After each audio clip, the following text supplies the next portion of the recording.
कुछ कवि ऐसे होते हैं जो अपने शब्दों के जरिए इस समाज की सच्चाइयों को सामने लेकर आते हैं।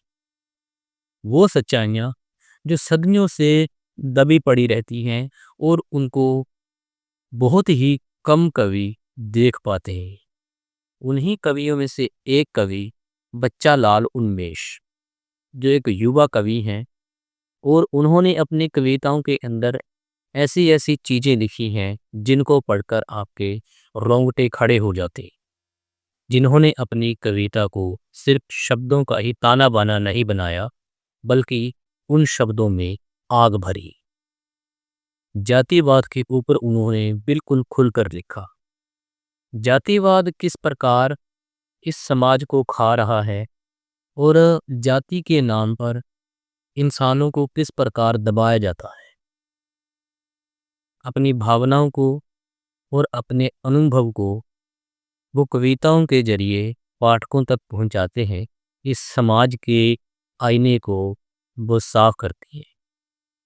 बच्चा लाल उन्मेष ऐसे कवि हैं जिन्होंने अपनी कविताओं के जरिए उस व्यवस्था को कटघरे में खड़ा कर दिया जिस व्यवस्था ने सदियों से इंसानों को दबाया, एक इंसान के द्वारा दूसरे इंसान का शोषण करवाया। उनकी रचनाओं में मेहनत कश की आवाज है, जातिवाद के प्रति प्रतिरोध है। उच्च कहे जाने वाले वर्ग के द्वारा निम्न कहे जाने वाले वर्ग को सदियों से दबाया गया और बच्चा लाल उन्मेष की कविताओं में उसका खुलकर जिक्र है।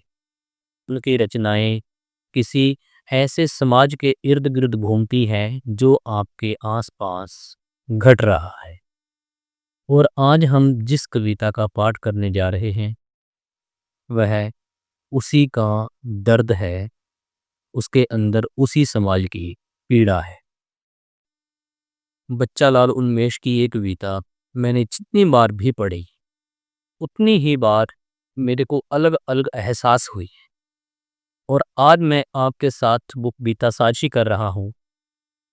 छिछले प्रश्न गहरे उत्तर, जिसमें उस समाज की सच्चाई को दिखाया गया है जो जातिवाद के नाम पर एक व्यक्ति को दूसरे व्यक्ति से अलग कर दी है, एक व्यक्ति के द्वारा दूसरे व्यक्ति का शोषण करती है। तो आइए दोस्तों हम इस कविता का पाठ करते हैं। छिछले प्रश्न गहरे उत्तर। कौन जात हो भाई? दलित है साहब?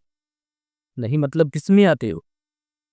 आपकी गाली में आते हैं, गंदी नाली में आते हैं और अलग की हुई थाली में आती हैं साहब।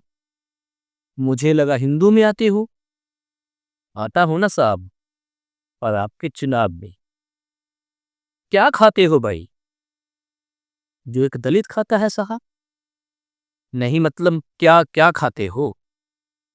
आपसे मार खाता हूँ, कर्ज का भार खाता हूँ और टंगी में नून तो कभी अचार खाता हूँ साहब।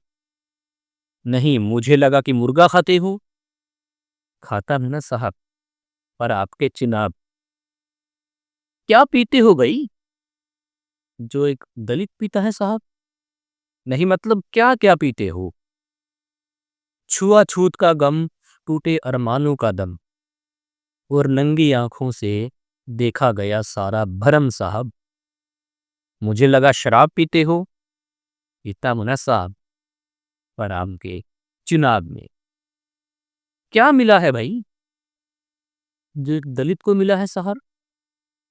नहीं मतलब क्या क्या मिला है?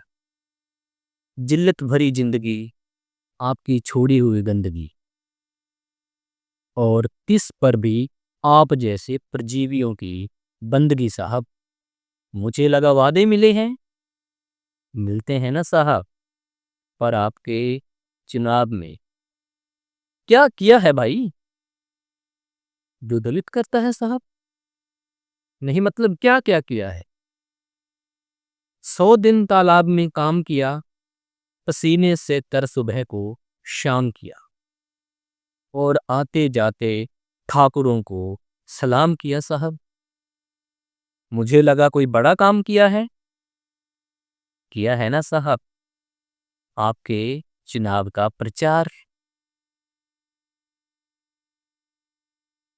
तो दोस्तों ये थी कविता बच्चा लाल उन्मेष की, जिन्होंने अपनी कविता के ज़रिए जातिवाद की ऐसी ऐसी परतों को बाहर निकाला है, जो बहुत से कवि नहीं देख पाते। उन्होंने बिल्कुल सीधे रूप से, स्पष्ट रूप से सब चीज़ों को फेंक-फेंक कर मारा। कहते हैं कि कोई रचना सच तब लिखी जाती है, जब उसका रचयिता उस चीज़ में से गुज़रा हो, उन परिस्थितियों में से गुज़रा हो। और जब हम बच्चा लाल उन्मेष को पढ़ते हैं, उनकी कविताओं को पढ़ते हैं, तब हमको ये महसूस होता है कि जब बच्चा लाल उन्मेष लिख रहे हैं, तो उन चीज़ों को उन्होंने महसूस किया है।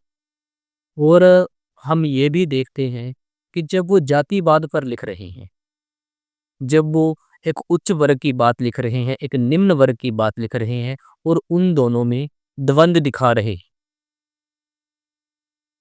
तो हमको ऐसा लगता है कि इन सब जातिवाद की जंजीरों के अंदर और इन सब जातिवाद के द्वंद्वों के अंदर कहीं न कहीं बच्चा लाल उन्मेष भी पिसे और इस समाज का जो एक सच्चा आईना है, उन्होंने हमारे सामने लाकर खड़ा कर दिया। तो आप भी पढ़िए दोस्तों, उनका कविता संग्रह छिछले प्रश्न, गहरे उत्तर और ये न्यू वर्ल्ड पब्लिकेशन से प्रकाशित हुआ है। आप लीजिए और इसको पढ़ सकते हैं आप दोस्तों। बहुत-बहुत शुक्रिया, बहुत-बहुत धन्यवाद।